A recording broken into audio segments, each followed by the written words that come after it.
Hello দর্শক, আসসালামু আলাইকুম। কেমন আছেন সবাই? আশা করছি সবাই অনেক ভালো আছেন। আমিও আল্লাহর রহমতে অনেক ভালো আছি। আজ আবারও চলে এলাম মজার একটি রেসিপি নিয়ে।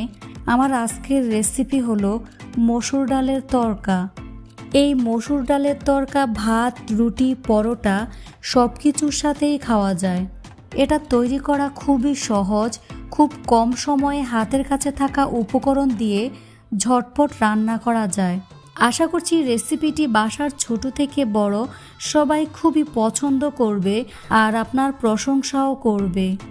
রেসিপিটি ভালো লাগলে লাইক, কমেন্ট এবং শেয়ার করতে ভুলবেন না। আর ছোট্ট একটি অনুরোধ, চ্যানেলটি সাবস্ক্রাইব করে পাশে থাকা বেল আইকনটি ক্লিক করে রাখবেন। তো রেসিপিটি শুরু করছি। মসুর ডালের তরকা বানানোর জন্য চুলায় একটি ফ্রাই প্যান বসিয়ে দিলাম। এর মধ্যে পরিমাণ মতো তেল দিয়ে তেল গরম করে নিচ্ছি। তেল গরম হয়ে আসলে 2টি ডিম এর মধ্যে ভেঙে দিয়ে দিচ্ছি। উপরে সামান্য লবণ দিয়ে ডিমটাকে ভেজে নিতে হবে, তবে ডিমটাকে কড়া করে ভাজা যাবে না।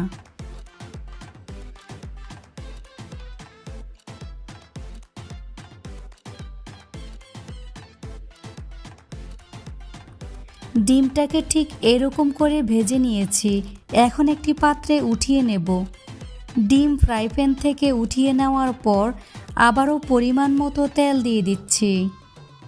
তেল গরম হয়ে আসার পর 1 টেবিল চামচ পরিমাণ রসুন কুচি দিয়ে 1 মিনিটের মতো ভেজে নেব। এ পর্যায়ে 1 কাপ পরিমাণ পেঁয়াজ কুচি দিয়ে দিচ্ছি। পেঁয়াজ গোল্ডেন ব্রাউন কালার করে ভেজে নিতে হবে। পেঁয়াজ রসুন যাতে পুড়ে না যায় সেজন্য সামান্য পরিমাণ পানি দিয়ে দিচ্ছি। 1 মিনিটের মতো নেড়েচেড়ে নিচ্ছি। এখন মশলাগুলোকে একে একে দিয়ে দিচ্ছি। প্রথমে দিয়ে দিচ্ছি 1 চা চামচ পরিমাণ মরিচের গুঁড়া, 1/2 চা চামচ পরিমাণ ধনিয়ার গুঁড়া, 1/2 চা চামচ পরিমাণ হলুদ গুঁড়া, 1/2 চা চামচ পরিমাণ ভাজা জিরার গুঁড়া। এখন দিয়ে দিচ্ছি 1/2 চা চামচ পরিমাণ আদা বাটা। এখন মশলাগুলোকে ভালো করে মিশিয়ে কিছুক্ষণ কষিয়ে নেব।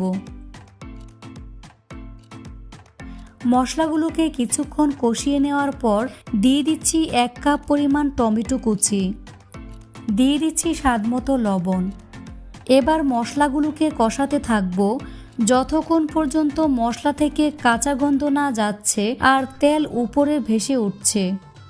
মশলা ভালো করে কষানোর জন্য আর মশলা যাতে পুড়ে না যায় সেজন্য সামান্য পরিমাণ পানি দিয়ে দিচ্ছি। পানি মশলার সাথে ভালো করে মিশিয়ে নিয়ে ঢাকনা দিয়ে ঢেকে রেখে দেব যতক্ষণ পর্যন্ত না পানি শুকিয়ে তেল উপরে ভেসে উঠছে। কিছুক্ষণ পর ঢাকনা সরিয়ে নিলাম। পানি শুকিয়ে গিয়েছে আর তেল উপরে ভেসে উঠেছে। এখন সব কিছু ভালো করে মিশিয়ে নিচ্ছি।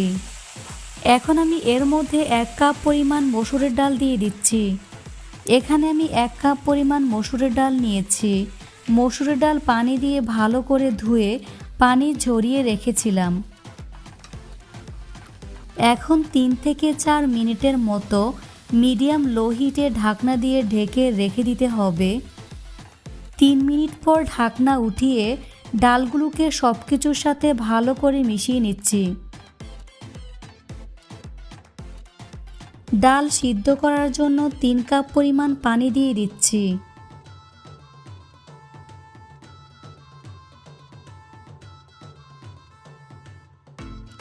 পানি ডালের সাথে ভালো করে মিশিয়ে নিচ্ছি। ডাল সিদ্ধ হওয়া পর্যন্ত আবারও ঢাকনা দিয়ে ঢেকে রেখে দিতে হবে। 8 থেকে 10 মিনিট পর ঢাকনা উঠিয়ে নিচ্ছি।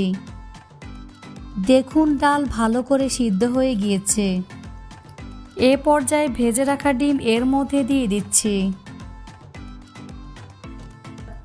আর 1/3 কাপ পরিমাণ ধনিয়া পাতা কুচি অ্যাড করে দিলাম। সব কিছু ভালো করে মিশিয়ে নিয়ে ঢাকনা দিয়ে হতে দেব 3 থেকে 4 মিনিটের মতো। এ সময় চুলা লো মিডিয়াম হিটে রাখতে হবে। 3 মিনিট পর ঢাকনা সরিয়ে নিচ্ছি। সব কিছু ভালো করে মিশিয়ে চুলা থেকে নামিয়ে একটি পাত্রে ডালগুলোকে ঢেলে নেব। ডালের মধ্যে ফোড়ন দেওয়ার জন্য চুলায় আরেকটি ফ্রাই প্যান বসিয়ে 1 টেবিল চামচ পরিমাণ রান্নার তেল দিয়ে দিলাম। তেল গরম হয়ে আসলে দিয়ে দিচ্ছি 1 চা চামচ পরিমাণ গোটা জিরা, কালো সরিষা দিয়ে দিচ্ছি 1/2 চা চামচ পরিমাণ। এর মধ্যে 2টা শুকনো মরিচ দিয়ে দিলাম। দিয়ে দিচ্ছি 1 চা চামচ পরিমাণ রসুন কুচি। এবার রসুন ব্রাউন কালার হওয়া পর্যন্ত ভেজে নেব। 2টা কাঁচামরিচের ফালি অ্যাড করে দিচ্ছি।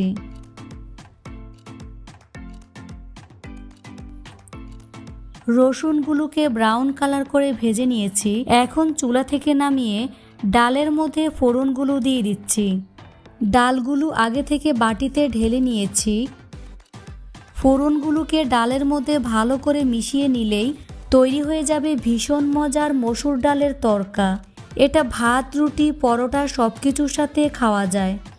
তো আশা করছি এই রেসিপিটি আপনাদের কাছে একটু হলেও ভালো লাগবে।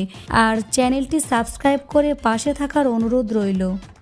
সবাই আমার জন্য দোয়া করবেন। আজ এখানেই বিদায় নিচ্ছি। সবাই অনেক ভালো থাকবেন। আল্লাহ হাফেজ।